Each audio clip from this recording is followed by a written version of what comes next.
এটা হচ্ছে আমার একটা তেঁতুলের বনসাই। তো এই যে তেঁতুলের বনসাইটা আমি যে করেছি, আর তার সাথে আমার একটা চামেলি ফুলের গাছ। এই যে অনেক ফুল ফুটেছে। রাত্রে আসলে বারান্দায় এই গাছটা রেখেছি।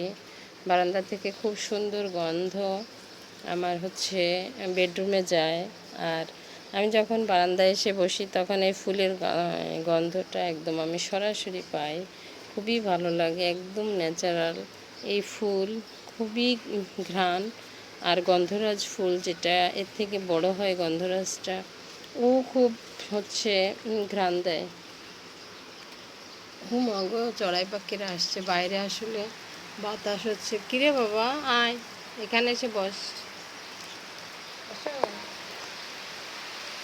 আসলে বাইরে হচ্ছে ঝড় হচ্ছে প্রচুর পরিমাণে, আর পাখিগুলি উড়াউড়ি করছে, ওরা কোথায় বসবে জায়গা পাচ্ছে না।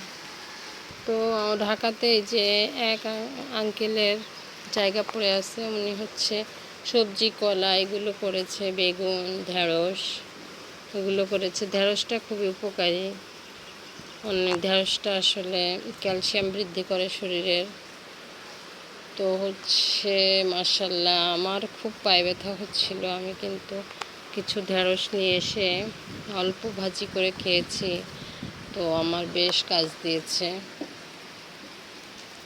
এই যে আমার আর একটা ফুলের গাছ এখানে আমি গ্রিলের সাথে দিয়েছি, এটা হচ্ছে আমার পোলা পাতা গাছ। এই পাতাটা ভাতের ভিতরে দিলে ভাতে খুব ভালো একটা সুগন্ধ সৃষ্টি করে।